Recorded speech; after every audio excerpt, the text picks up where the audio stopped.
Hey class, Prof JC here. I want to welcome you to week 6. I hope you're doing well. We're diving into the book, our optional book. It's not a book that you had to purchase. John Maxwell, Everyone Communicates, Few Connects. Few Connect. I do recommend that for your leadership journey that you dive into this book, that you get the book. I think it's got a lot of really solid nuggets for you. I've said this before. The hard skills are what get you hired, right? The technical skills, the soft skills, the soft skills are what get you fired, right? Or maybe I should say the lack of the soft skills is what gets you fired every single time, right? It's rare that you get hired for a really good job and then you get fired 6 months to a year to 2 years to 3 years later because you're not good at that job anymore, right? Unless the job has evolved. What most often happens is you get hired and you're really, really great at the job that you're hired for. The problem is you can't get along with other people. And as leaders, this is so important, right? You've probably heard of I forget the name of it. Is it the Peter principle, the Peter Paul principle, something like that, where a leader gets promoted past their leadership capabilities, right? So, maybe you've seen this before in the organizations where you work. Somebody's really good at their job, right? So in my industry, in my role, I'm a professor and a consultant. So let's say I work in a consulting firm and I'm really good at consulting. And so because I'm really good at consulting, I get a lot of great comments from the organizations I work with. My boss decides, JC, we're going to promote you and we're going to put you in this position. Now you're going to be in charge of a team of, 10 to 12 people, 10 to 12 other consultants. And so that sounds really good. The pay raise is like 50 grand more a year or whatever it may be. And, and I get profit sharing and that sounds exciting. And then I get in that position, but I have no idea how to lead other people. And in the consulting space where I work, right, you're dealing with a lot of, consultants and trainers tend to be very thick-headed. We tend to be very hard-headed. We tend to have a lot of confidence that maybe borders on arrogance. And so if you come into a leadership role like that, let's say I get promoted there and I don't know how to deal with all these big egos, and I try to lead them maybe how I did back in the military, try to lead a team of people, and I try to lead them the same way, I'm going to fail. And within probably a year to 18 months, I'm going to be back in the role of just a single consultant, which isn't bad, but I didn't understand leadership. And leadership is so much more than just being good at your job. As a matter of fact, I would say this, that leadership isn't bound, it's not about being great at your job. It's about helping other people be great at their jobs. That's the key. A great leader, and if you read the book Good to Great by Jim Collins, you come to notice this. A great leader really isn't noticed that much in great organizations. There are many great leaders out there that we'll never know their names. They're not writing books. They're not, on the speaking circuit. They're the ones who are in their company. They're diving in. They're getting to know their people. They're empowering their people. They're leading. They're managing well. And you and I will never know their names because they're really doing what the job of leadership is, which is to stand behind a person or a team of people and help them become better. That's the job of leadership. So this book, I think, is really good. It could be good for you on your leadership journey so that you really understand that leadership is not about you. So we're in chapter 6, and I just want to read some stuff for you, and I'm just going to kind of skip through the chapter here. And these are the words of John Maxwell. If I had to pick a first rule of communication, now he's talking about communication here, right? And here's what I believe, that leadership and communication are exactly the same. They are synonymous, right? If you can't communicate, you can't lead. And I would say this, you can't lead without being able to communicate. I've had a lot of leadership roles in my journey, and I will tell you this, communication has been key to every single one of them. And I would say the same thing for you, right? So this is about communication, but the principles of leadership and communication really go hand in hand, okay? So he says, if I had to pick a first rule of communication, the practice above all others that opens the door to connection with others, it would be to look for common ground. That rule applies whether you're resolving conflict with your spouse, teaching a child, negotiating a deal, selling a product, writing a book, leading a meeting, or communicating to an audience. And then he goes on to say this, as I've already explained how in the first several years of my career as a leader and speaker, my focus was too much on myself. I may have shared this with you already, but I want to share it again. I was at a conference actually up in the LA area. This is maybe 3 or 4 years ago, maybe 5 or 6 years ago. And the speaker's name was Donald Miller. He wrote the book Blue Like Jazz. And he was given a talk, and it was to a bunch of senior leaders in the room, and senior leaders, and I would also say pastors. Okay, so it was a group of pastors and senior leaders, business leaders, and pastors, and but all these people, the one thing they had in common was they stood in front of other people and shared vision. They either taught or they led or whatever it was. And so he used the example, and I'll never forget this as long as I live. He told the example, and this is interesting because with one of my daughters right now, one of my stepdaughters, I'm actually watching the show Gotham right now. I think it's on Netflix or it's on HBO Max. Phenomenal show, by the way, phenomenal show. But we're watching this together, and so last night we started talking about this, how the little Batman, right before he grows up into big Batman, he's little Batman. He's got his, and I forget his name, but it's the butler of the house is his guide, right? His parents are now dead, and so he's got to be he has to be raised the right way, and so it's the butler of the house. And again, I wish I had his name. I want to say Alfred. That's probably not it. But that person becomes the guide. And here's what that speaker told us that day. He said, most of you, when you get up and you speak in front of people, you're consistently talking about yourself. You're making yourself the hero of the story. And I don't know if any of you go to church or not, if you're part of a church community.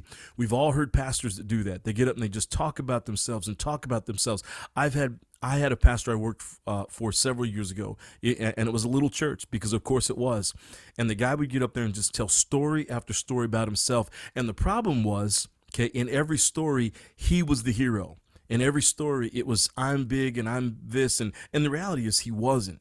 He just wasn't that great of a person, to be honest with you. But he would tell these stories, and he would always make himself, seem to be much bigger than what he is, and all this kind of stuff. And that's why the church stayed small, in my opinion. Okay. And so what Donald Miller talked about is when you're up in front of people, most people want to be Superman. Okay. So let me tell you about my superpowers and everything good I'm at. And what he said, the most important thing when you're trying to connect with others, you have to make it about them. So step out of the role of being Superman, make the people in front of you Superman or Batman or Superwoman or Batwoman or Catwoman or whatever it is. And then for you yourself, you step into the role of the guide. Okay, so again, going back to the show Gotham, you've got a little Batman who's grown up, and then his butler who becomes the guide over time. And again, I wish I knew his name. That's the role of the leader. That's the role of the speaker. And when I heard that, I'll never forget where I was sitting in the room. I'll never forget that moment. I said, that's what I want to do with the rest of my life, is to step out of that role and become the guide. And I'm hoping that ever since I heard that I was able to get some things turned around in myself, because I had a lot of those traits about myself as well, where I was, I'd get up to speak in front of people and I'd talk about myself and tell all my successes. Nobody gives a crap about my successes or your successes. If you want to talk about yourself, talk about your failures. That's how you do it, right? But whatever you do, take yourself out of the role of the hero and put yourself in the role of the guide. That's what connection's about. So let's get back to this idea of finding common ground. That's what we're talking about this week. Okay. So here are barriers, and I believe that these are 4 barriers to finding common ground. So number 1 is this assumption. Anytime we make an assumption, you've probably heard that quote out there. Anytime you assume, you make a blank out of you and a blank out of me, right? So we shouldn't assume, but it talks about this idea of assumption means this. It's the mindset that says, I already know what others know, feel, and want, right? I've got this. I don't need to hear from you. I already know, right? So you assume. And then the book says this. Jerry Ballard says all miscommunications are the result of differing assumptions, right? And haven't you found that to be true? Sometimes the results are tragic. Often they're comical, right? So it just gives that example. And I want you to think about that in your own relationships. Okay. Every time that you've had some kind of a miscommunication with someone, more than likely you had a different assumption about how that situation, whatever was going on, than what the other person had, right? So it came off this idea of I'm assuming what you already know. I'm assuming what you already feel. I'm assuming what you want. And the reality is that's never the case. We have to ask people. We have to communicate. We have to connect in order to understand that better. And I'd say in the marketplace that works as well. When you assume when you assume the products that the customers want, that's when you're going to get yourself in trouble. Going into the marketplace, starting a business, leading in an organization is never about you, right? If you're starting your own business, that means you're finding a product that the marketplace wants. It could be something that you love. It could be something from your growing up years, whatever it could be. If the marketplace doesn't want it, it doesn't matter. It's the same in an organization that's already has a product that they're putting out to the marketplace. It's not really up to you, to figure that out. It's for you to figure out what does the company need for you in order to advance that product or that service. Okay. So number two, the second barrier to finding common ground is arrogance. Arrogance, right? I don't need to know what others know, feel, or want. And then John Maxwell says this: arrogant people seldom meet others on common ground. Why? Because they don't make the effort. They believe they shouldn't have to. In their estimation, they live on higher ground. They live on a higher ground than others. They don't want to lower themselves to other people's level. Okay. One of the secrets to getting along with others is taking into consideration other people's view. Now, I don't want to make this about politics, but I'm going to say this. The true definition of the word liberal is to see compassionately from another person's perspective. That's what, we've stolen that, politics has stolen that term liberal, and they made it into something it's not. And people begin to think it's about, being progressive or whatever. And it can be. Okay. But that's not really what it's about. The true definition of a liberal is someone who's able to see compassionately from another person's perspective. To be honest, you could be a conservative person and yet still be liberal. Because as a conservative, maybe you say, you know what, I hold to my set beliefs. I hold to what it is that I see as right in the world. I have a clear picture, a clear vision of what should be. I have a clear picture of what is right and wrong. But at the same time, I'm willing and ready to listen to somebody else tell me from their perspective, because I understand they probably have a different background. They have a different context. They grew up differently than I did. They had different parents. They had a different religion. They grew up in a different city, grew up in a different state, a different country, different part of the world. You get what I'm saying? Okay. Being liberal doesn't mean that you're politically liberal. It means that you can sit and listen to somebody and say, hey, I may not agree with you, okay, but I'm able now to understand where you come from. Okay, so that's really, really important. Number three is this: indifference. I don't care to know what others know, want, or feel. Okay, I don't care to know what others know, know, feel, or want. The former South African president Nelson Mandela says these words: if you talk to a man in the language he understands, that goes to his head. Okay, if you talk to him in his language, that goes to his heart. The bottom line, John Maxwell says, is that indifference is really a form of selfishness. Communicators who are indifferent are focused on themselves and their own comfort instead of on extending themselves and finding the best way to relate to others. If you have a hard time connecting with people, John Maxwell says, because you haven't made the effort to get to know them. If you have a hard time, it's because you have not made you have not made the effort to get to know them. Okay? Then heed the words of English novelist George Eliot, who says these words: try to care about something in this vast world besides the gratification of small selfish desires. Try to care for what is best in thought and action, something that is good apart from the accidents of your own lot. Look on other lives beside your own. See what their troubles are, how they are born. Most people, John Maxwell says, appreciate any effort you make, no matter how small, to see things from their point of view. And I will tell you, as leaders, that's a really important key for you to understand. You have got to be able to see liberally, which means to see, especially as a leader, especially in today's world, right? I work in a lot of faith-based environments. That's what we are here at Point Loma. We're a faith-based environment, so we attract a lot of people who are Christian. And I will tell you this: a lot of Christian leaders get themselves in trouble because they bring their own religion to the workplace, and especially if you don't work in a faith-based environment. So you bring your beliefs and your context and all that stuff that you think, you bring that to the workplace, and every single time you find trouble. Why do you find trouble? Because because you're failing to listen. You're failing to understand that not everybody grew up the way you did. Not everybody has the same beliefs that you do. Not everybody went to the same school that you did. Not everybody had the same parents that you did, right? So it's important for us to find common ground in this idea of leading, in this idea of finding connection. Number 4 is this. The fourth barrier to finding common ground is control. I don't want others to know what I know, or to know what I feel, or to know what I want. And I don't care about them either. It's all about control. He uses a quote here, and it says this: some leaders feel that by keeping people in the dark, they maintain a measure of control. But that is a leader's folly and an organization's failure. Secrecy spawns isolation. It goes on down here to say this, that anytime that employees sense that information is being kept from them and that they do not have a part in achieving the organization's goals, they feel like outsiders.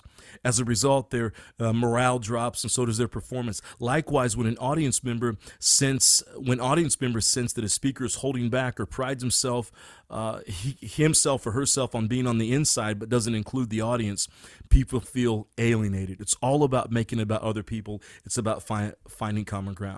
I want to give you a couple tips on how to find common ground here in just a second, but I want to share a quick story with you. Years ago, when I first came to California, I came to California as a very conservative person, and now I'm speaking kind of politically and religiously and all that. And I still have some, what I would call some,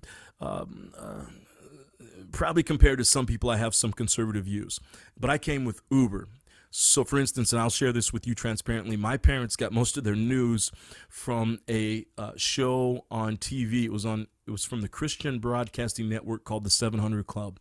I'm not saying whether the 700 Club is good or not good, whatever. I'll leave that for you to decide, but I'll tell you that's where they got their news. And they got their news from people like Pat Robertson, Jerry Falwell, Jerry Falwell Sr., who founded Liberty University.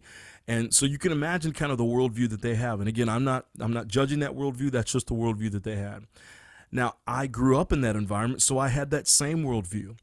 And then I came to California. And now I'd been out of, that wasn't like the first time I came out. I'd been in the military. I had a certain way, but even in the military, in the Army, at least back in 1998 to 2002 when I was in, it was still a very conservative kind of environment, right? We had just, right before I got out, we just gone into, September 11th happened. And so there was all this kind of anti-Muslim, sentiment that was happening, and that permeated the military. And there was a lot of things in the military, anti-women, anti-LGBTQ, a lot of that stuff, right? So even though I'd been outside of my little town, I served 4 years in the military, traveled the world, I had a global view, but I still was in kind of my own little shells, right? And then I came to California, where it's so much different. Here in Southern California, and I came 17 years ago, and I had my world absolutely rocked. And it was very hard for me, to be honest with you. And I ended up working for a little school. I've been in education, and at that time I was doing a job in educational administration, and I was working for a little school, and the staff was all kinds of diverse, right? Because it was here in San Diego, and there was one staff member who was she identified as LGBTQIA. And for whatever reason, my own thing, I just didn't like her. I had these feelings towards her, and I just didn't like kind of who she was. And that's kind of how it went for a while. But then I watched her, and she was amazing. She was amazing with the kids. Parents would come in and they'd have great. So she was a counselor at the school. So she didn't necessarily teach, but she interacted with the kids a lot. And this was a school where there were a lot of troubled kids. Okay, so they needed her help. And so the parents would come in and she'd deal with them, and the kids would come in and she'd deal with them. And then we put on this spring fling at the end of the year, and she brought her partner with her, and her partner was amazing. And so I started getting to know her, and I started watching. I said, this person is absolutely amazing. But I knew I had something in myself. And so here's what I did. And this is a very true story. I went to her office one day, and I mentioned her name, and I said, hey, I'd like to sit with you for just a few minutes at some point. Can I schedule some time with you? And she said, well, what's this about? And I said, I just have some things I want to share with you, some questions I want to ask you. And I went into her office maybe a week later, and we had some time. And we spent We met right after school, and by the time that we left her office, the entire campus was closed down, the sun was setting, and this was like a summer day, so we were there for quite a long time in her office, and I shared with her my story about where I grew up, and I shared with her about her lifestyle and her beliefs, and I just didn't understand it. So I said, will you help me understand? Because what I see is an amazing human being. I see a human being who loves people. You love kids. I'm getting chills talking about this. And you have just an amazing way about you, and you and your partner, and how you just you embody what love is meant to be. And I told her I'm part of a Christian, kind of context, and I don't see the kind of love that you bring to the table hardly in any of the Christian context I'm at. So tell me about you. Tell me. And she told me her story, and she told me her journey. And I'll tell you this: by the time I walked out of that room, every barrier I had towards her lifestyle, to who she was, it all went away. Okay, and I began to see the world much differently than what I did 3 hours before, because I was able to have a conversation, and I was able to listen, and I was able to say, hey, tell me more about your story. And I think my world got so much more compassionate and liberal, if you might say. I was able to see from somebody else's perspective, and it really helped my own journey. Now, I'm not saying that this needs to be your journey. Okay, I'm not forcing that on you, and I'm probably using a little bit of a hot, topic button here, and I don't mean to do that. But what I'm saying is this: my worldview was able to be changed a little bit, and I was able to see compassionately because I had a conversation. This is the job of leaders, okay? It's to sometimes we got to put ourselves in a position where we say, I don't know, I don't understand. Can you help me understand better? And through that, we'll find common ground. So here's how we cultivate a common ground mindset. I'm going to go through these quickly. Availability is number one. And that's just us saying, I will choose to spend time with other people. It's easy. We just came out of, the COVID lockdowns, and we were kind of stuck with ourselves, and it's easy for us to do that. But what this is saying is that I'm going to choose to spend time with other people. I'm going to choose to focus my time with other people. I'm going to be available. Number two is listen. I will listen my way to common ground. It doesn't mean that I'm gonna believe what you believe. It doesn't mean that I'm gonna have the same belief system that you have, but at least I'm gonna sit there and I'm gonna listen. And through that listening, I'll find common ground. Even, here's my opinion, and here's what I've seen in my own experience in life. Even some of the worst enemies who have a total opposite worldviews, if they sit down and they're able to talk, they find common ground. There's some stories about this with the Middle East, and Israel, and I don't necessarily want to go into these stories because I don't necessarily know the whole story, but there's stories about how when these people sit down to talk, most often what they do is they get out pictures of their grandkids, because even though they have separate world beliefs and they have a lot of hatred for each other because of history and all that, when they get out pictures of their grandkids, they both understand, okay, this is our common ground here. We both have grandkids, we have kids, we have generations behind us that we're this is something that we can meet on. Most everybody has some kind of common ground that they can meet on, right? But it happens, it comes through listening. The third way is questions. I will be interested enough to ask in others to ask questions. That's sitting down with someone that you don't understand, somebody who sees the world differently, who acts differently, but you sit down and you say, I'm interested enough in you and your worldview that I'm going to ask questions. And then the next one is thoughtfulness. I will think of others and look for ways to thank them. That's really important, right? Thanking other people, right? That's a way of connecting with other people. And then the last one I want to say, it really encompasses all this. And this is what I think we need to have as great leaders: humility. I will think of myself less so I can think of other people more. There's a great quote out there, C.S. Lewis. It's the definition of humility. Humility is not thinking less of yourself. It's thinking of yourself less. This is leadership. Everybody, it's not about you. You've done really great to get to where you are right now. Maybe you're a straight A student. This is one of the things I tell people in this program all the time. Stop trying to get all A's. This program, okay, yeah, get all A's if you want to, but this program, if you walk out of here and you have all A's in your leadership program, but you're not a great leader, right? You're a negative leader, you're a no good leader, then you haven't done us any kind of service here at Point Loma. Right? And that's not the people that we want to be graduating. I'd rather you get straight B's or B minuses, but you walk out and you understand what leadership is. Okay? That's what this is all about. And it comes from this idea of humility. I'm not going to be thinking about myself. It's not about me. right? This whole program that you're in is not about you. It's about you getting better and reaching the next level so you can go back out into industry and you can make a huge difference for the people that you serve. So I've spoken a little longer than what I have. I get very passionate about this idea of connecting. This is what gets most leaders in trouble. They don't want to find common ground. They want to make it all about themselves. That's what most micromanagers have a problem. They're deeply insecure, so they make it all about them. Leadership is making it about other people. I hope you found some value. Here's the question I'm going to ask you for you to write in your. Here's the question I'm going to ask you for you to write in your reflection here. What is a time that you failed to connect? And again, it's only you and me reading this, okay? And I'm not going to share what I read, from you, but I want you to reflect on this, because you know what? Every single one of you, you've made a mistake in this area. You have not connected somehow, right? So tell me about a time that you failed to connect in leadership, whatever that looked like. Maybe it was in a parenting role, maybe it was in a role in your family, maybe it was in class, maybe it was on a sports team that you were at, but a time that you failed to find, common ground, and what were the consequences of that. And then I want you to tell me about a time that you did find common ground. I just shared with you a story about mine where I grew up in a certain way and had a certain beliefs, and that kept me closed off from, a whole group of people and a lot of people, not just in that world, but in a lot of different worlds. And I was able to sit down and ask questions, and that really changed my lifestyle. I want you to share something with me as well. What's one time that you were able to find common ground, and what were the consequences for you and maybe the organization that you were in? So again, a time that you didn't find common ground, what were the consequences? A time you did find common ground, and what were the consequences? Thanks so much for listening. I'll see you in the next video. Take care.